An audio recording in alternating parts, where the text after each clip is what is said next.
بسم اللہ الرحمن الرحیم۔ السلام علیکم۔ آرمی چیف کی تقرری کا معاملہ سنگین ہو گیا ہے۔ پی ڈی ایم حکومت اور جی ایچ کیو بظاہر آمنے سامنے آ چکے ہیں، اختلافات شدید ہو گئے ہیں۔ ایک دفعہ پھر معاملہ کیوں سپریم کورٹ آف پاکستان میں جانے کا امکان ہے؟ جنرل باجوہ کے خلاف کس نے مہم شروع کی ہے؟ کپتان نے اس پورے معاملے کے اندر کیا بڑا سرپرائز دیا ہے؟ اس سے جڑی ہوئی انتہائی عام خبریں ہیں جو آپ کے سامنے رکھنے جا رہا ہوں۔ آرمی چیف کی تقرری اس طریقے سے کبھی بھی پبلک کے اندر ڈسکس نہیں ہوئی جتنی حالیہ چند ہفتوں سے ڈسکس ہو رہی ہے، اور اس کی بڑی وجہ جب عمران خان کی حکومت کا تختہ الٹا گیا اور موجودہ پی ڈی ایم حکومت جو ہے جس طرح بھان متی کا کنبا یہ اکٹھا ہوا، اس وقت بھی یہ بات ہو رہی تھی کہ چونکہ عمران خان اگلی تقرری کرے گا، وہ مرضی کا آرمی چیف لگائے گا، اس کے بعد وہ 2/3 اکثریت لے گا، اور پھر جو ہے وہ ان تمام جو چور ڈاکو لٹیرے یعنی جن پر کرپشن کے کیسز ہیں ان کو نہیں چھوڑے گا۔ پھر پارلیمانی نظام سے صدارتی نظام کی طرف معاملات جا سکتے ہیں۔ تو جنہوں نے بھی نون لیگ، فضل الرحمان پیپلز پارٹی کو وہ پٹی پڑھائی، تو ان کو اپنا مستقبل جب جیلوں میں نظر آیا تو انہوں نے کہا اب تو ہم نے عمران خان کی حکومت کا تختہ الٹنا ہے۔ پھر مہنگائی کا نام مشکل فیصلے رکھ دیا گیا، اور اس کے اندر جو تمام ادارے ہیں یعنی میڈیا آپ دیکھیے، اینکرز، ان سب کو مینج کیا گیا۔ اربوں روپے کے اشتہارات جو ہے ان کو دیے گئے، حالانکہ پاکستان جو ہے وہ معاشی طور پر اب تر صورتحال کے اندر چلا گیا ہے۔ پہلے مفتاح اسماعیل کو مسیحا بنایا گیا، جب وہ ناکام ہوئے تو پھر اسحاق ڈار کو مسیحا بنا کر اتارا گیا، لیکن اب تک وہ بھی مکمل طور پر فلاپ جا رہے ہیں۔ اب جب آرمی چیف کی تقرری کا معاملہ آیا تو بظاہر وہ جو ایک پیج نظر آ رہا تھا اب وہ پھٹتا ہوا بلکہ کرچی کرچی ہوتا ہوا دکھائی دے رہا ہے۔ Army chief general Qamar Javed Bajwa, ان پر پچھلے کچھ عرصے کے اندر بہت سارے لوگوں نے تنقید کی کہ یہ جس طرح کا ایک گند کا ٹوکرا پی ڈی ایم کی شکل کے اندر آپ نے اکٹھا کر کے اس کو اٹھایا ہے، تو یہ آپ کے خلاف ہی بالآخر کھڑے ہوں گے، اور معاملات وہی تک پہنچ گئے کہ اب جنرل باجوہ کے خلاف باضابطہ جو نون لیگ کے صحافی حضرات ہیں، سوشل میڈیا ایکٹیوسٹ ہیں، انہوں نے ایک مہم کا آغاز کر دیا ہے۔ اور ان کی ریٹائرمنٹ سے چند دن قبل ایک تو احمد نورانی کی جو سٹوری ہے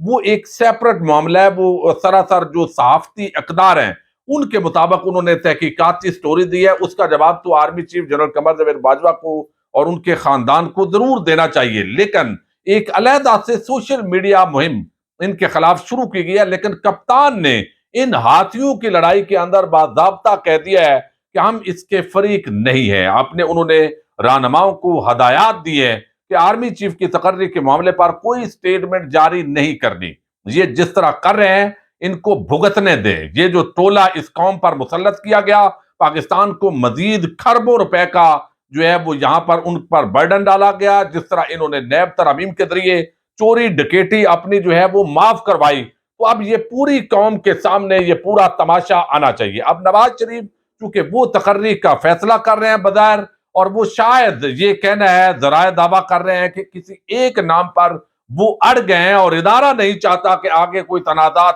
جنم لے۔ چونکہ مزید جو ہے، چونکہ پہلے یہ باتیں عام طور پر ہو رہی تھی، اب تو حکومتی وزراء بھی کھل کر جنرل باجوہ اور اسٹیبلشمنٹ کے خلاف سامنے آ گئے ہیں۔ تو یہ ایسے لگتا ہے کہ اگلے الیکشن سے پہلے ہی اب یہ معاملات جو ہے وہ خرابی کی طرف بڑھیں گے، یا تو اگلے 2 دن کے اندر یہ سمری آ جائے گی، یا پھر وزیر اعظم خود سے سائن کرنے کا کہا جا رہا ہے کہ خود وہ سائن کریں گے۔ اب میں آپ کے سامنے چند چیزیں رکھتا ہوں۔ ایک نون لیگ کے سوشل میڈیا ایکٹیوسٹ ہیں، وہ کہتے ہیں نہ جانے مجھے کیوں لگ رہا ہے کہ ہمارے پھر حبیب جالب بننے کے دن آ گئے ہیں، کیونکہ یہ سب ڈرامے کسی خاص مقصد کے لیے کیے جا رہے ہیں۔ لندن کی پریس کانفرنس ہو، یا چیف صاحب کی تعیناتی میں تاخیر، یا لاڈلے کے پس پردہ شرائط پوری کرنے کی یقین دہانیاں، ہمارے ساتھ ایک بار پھر گیم ہو گئی ہے۔ یہ اب نون لیگ کے بڑے سرکردہ سوشل میڈیا ایکٹیوسٹ ہیں۔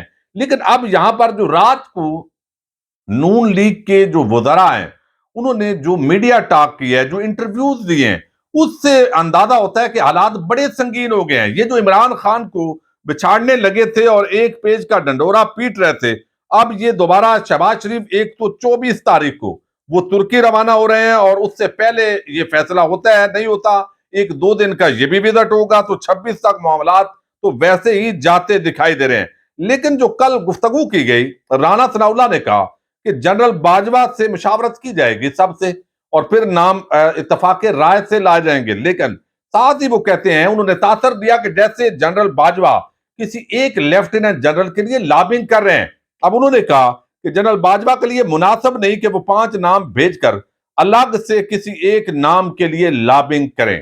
یہ بڑی عام بات ہے۔ پھر جو ہے انہوں نے بتایا کہ جس ریاست، میاں جاوید لطیف کہتے ہیں کہ جس ریاست، جس بڑے مقصد کے لیے ہم نے اپنی سیاست کو قربانی دی، پھر بھی ریاست کو خطرات لاقوں، دفاعی ادارے کو ایک عالمی ایجنڈے کے تحت تقسیم کرنے کی کوشش کر رہے ہوں تو میں خاموش رہوں گا؟ نہیں۔ اگر آرمی چیف کی تقرری پر وزیر اعظم کے استحقاق کو کوئی بلڈوز کرے گا تو پھر کیا ہم منہ میں گھنگریال ڈال کر بیٹھے رہیں گے، یعنی گھنگریاں ڈال کر بیٹھے رہیں گے، بات نہیں کریں گے؟ کیوں نہیں کریں گے؟ میاں جاوید لطیف نے یہ منیب فاروق کے پروگرام کے اندر بتایا ہے کہ سب ٹھیک نہیں ہے۔ اب یہ جب خود نون لیگ کے وزراء یہ بات کر رہے ہیں، کیونکہ پہلے ہم جب اپنا بات کرتے تھے ویڈیوز کے اندر تو بڑے محتاط انداز کے اندر اب بھی کرتے ہیں، لیکن اس وقت چونکہ ایسی بھنک پڑ رہی تھی کہ معاملات خرابی کی طرف بڑھ گئے۔ اب جو رانا ثناءاللہ نے کہا کہ سمری آئے نہ آئے، وزیر اعظم اپنا اختیار استعمال کریں گے، اس پر جو شیخ رشید ہیں اور باقی سیاستدان بھی بات کر رہے ہیں، لیکن شیخ رشید نے کہا ہے جب تک نئے آرمی چیف کی تعیناتی کا مسئلہ حل نہیں ہوتا، سیاست میں ٹھہراؤ نہیں آئے گا۔ رانا ثناءاللہ کا بیان بغیر سمری کے بھی نیا آرمی چیف تعینات کر دیں گے، خطرے کی گھنٹی ہے۔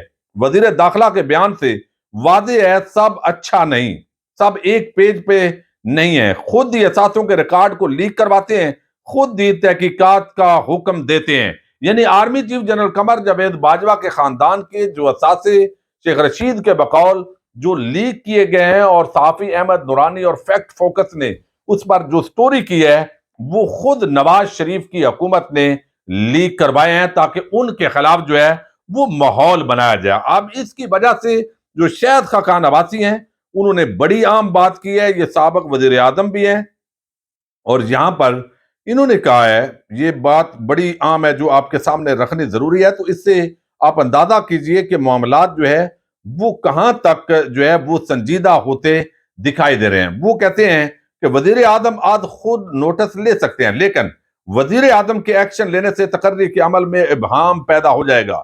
عام تعیناتی کی سمری نہ آنا بہت بڑی ناکامی ہے، یہ آئین کی خلاف ورزی ہے۔ پھر وہ کہتے ہیں یہ سارا معاملہ جو ہے یہ سپریم کورٹ آف پاکستان میں بھی جا سکتا ہے۔ انہوں نے کہا اب تک یہ سمری کیوں نہیں آئی، یہ آئین کی خلاف ورزی ہے، وزیر اعظم اس پر آج خود نوٹس لے سکتے ہیں۔ آئندہ 4 سے 5 دن سیاسی طور پر فیصلہ کن ہے، یعنی ابھی آخر تک جو ہے ہو سکتا ہے 27 نومبر کو ایک ریٹائرمنٹ ہونی ہے، اور اس تک جو ہے یہ بھی کہا جا رہا ہے کہ سمری نہ آئے۔ اسی طرح جو رانا ثناءاللہ نے خاص طور پر بات کی ہے وہ بڑی عام ہے۔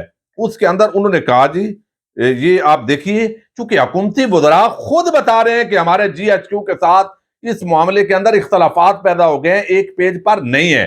خواجہ آصف نے گزشتہ روز کہا ایک پیج کو چھوڑیں آئین اور قانون، یہ ایک پیج ہے جس پر ہم نے رہنا ہے۔ تو نواز شریف جو ہے وہ خود تو آگے نکل گئے ہیں 7 دن کی سیر و تفریح پر، اور پھر شہباز شریف بھی ترکی کے لیے روانہ ہو رہے ہیں۔ اس کے ساتھ ہی یہ سمری جب تک جو ہے وہ آگے وہ ڈوزیئر ہوتا ہے جس پر تمام جو لیفٹیننٹ جنرل ہیں ان کا بایو ڈیٹا ہوتا ہے، ان کی تفصیل ہوتی ہے، وہ جب تک جی ایچ کیو سے نہیں آتی تو حکومت کے لیے بہرحال پریشانی ہے۔ اب اس سلسلے کے اندر جو ہے وہ کہا گیا کہ جو رانا ثناءاللہ ہیں کہ سمری آئے نہ آئے، اور پھر انہوں نے عمران خان پر تنقید کی کہ ہمیں سیاستدانوں کو بیٹھنا چاہیے، اور یہ ساری جو تاریخیں ہیں یہ کیوں تبدیل ہو رہی ہیں۔ تو لانگ مارچ جو عمران خان کا ہے اس نے جو پنڈی کے اندر پڑاؤ ڈالنا ہے، اور اسلام آباد انتظامیہ سے وہ واپس لے لی گئی ہے۔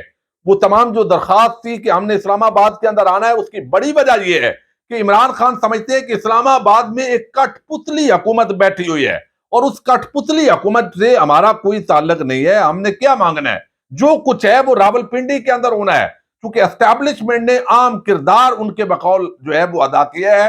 یہ جو پورا ٹوکرا اس وقت اٹھایا ہوا ہے، خان صاحب کی یہ ڈیمانڈ ہے کہ یہ پی ڈی ایم کے گند کا ٹوکرا اٹھا کر پھینکیے، یہ پروجیکٹ ناکام ہے، عمران اور عوام ایک طرف کھڑے ہیں تو باقی یہ الیکشن کے اندر فیصلہ ہو۔ دوسری طرف ملک کے دیوالیہ پن ہونے کے خطرات ہیں، تو بغیر وزیر اعظم ہاؤس اور جی ایچ کیو جو ہے وہ بالکل آمنے سامنے آ چکے ہیں. یہ حکومتی وزراء نے خود اس کا باضابطہ طور پر جو ہے وہ بتایا ہے.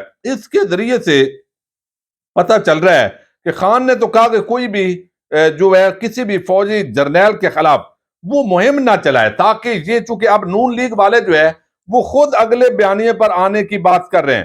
اس کے ساتھ جو ہے وہ انتہائی عام بات کی گئی ہے اس پورے پیرائے کے اندر جو آپ کے سامنے رکھنی ضروری تھی، اور وہ ایکچولی یہ پورا پیج کھل نہیں رہا. یہ بھی ایک بڑا مسئلہ ہے، آج کل یہ پیج نہیں کھلتے جو چیزیں اس میں ہونی ہوتی ہیں. اب یہاں پر اس کے ساتھ ہی یعنی 3 حکومتی وزراء اور باقی جو لوگ ہیں ان کی سٹیٹمنٹس یہ ظاہر کر رہی ہیں کہ معاملات انتہائی پیچیدہ ہیں. سپریم کورٹ آف پاکستان میں یہ معاملہ کیوں جائے گا، اس کی ایک بڑی وجہ یہ ہے کہ یہاں پر جو ہے وہ جو پورا معاملہ ہے وہ خرابی کی طرف بڑھے گا. اور ایک جو لیفٹیننٹ جنرل ہیں جو 27 نومبر کو ان کی ریٹائرمنٹ ہے، اگر وہ جو ہے وہ آتے ہیں تو اس کی وجہ سے شاید ذرائع دعویٰ کر رہے ہیں کہ معاملہ سپریم کورٹ میں جائے کہ باقی جو لوگ ہیں ان کو جو ہے وہ سینیارٹی کی بنیاد پر یا میرٹ کی بنیاد پر یہ تعیناتی نہیں ہوئی. اس وقت عمران خان راولپنڈی کا انہوں نے صرف اعلان کیا ہے، اس کے ساتھ ہی جو حکومت ہے اور یہ تقرری اور یہ معاملات یہ اس طرح لٹکے ہیں. اگر اسی طرح مزید ہیجانی کیفیت 2-4 دن کے اندر رہتی ہے، نواز شریف کسی پر بضد ہیں، بغیر وہی اگر تعیناتی ہو بھی جاتی ہے تو کیا معاملات بہتری کی طرف جائیں گے یا خرابی کی طرف جائیں گے؟ تو اس وقت خود حکومتی وزراء پریشان ہے، بے چینی کی کیفیت ہے. شہباز حکومت کے لیے خطرے کی گھنٹی ہے بہت بڑی، اور یہ ان کی واقعتاً الٹی گنتی شروع ہو چکی ہے. اور اس کی بہت ساری اور بھی وجوہات ہیں جو اگلی ویڈیو کے اندر سب سے بڑی وجہ بتاؤں گا کہ شہباز حکومت کیوں اپنی آخری سانسیں لے رہی ہے. اجازت دیجیے گا. اللہ حافظ.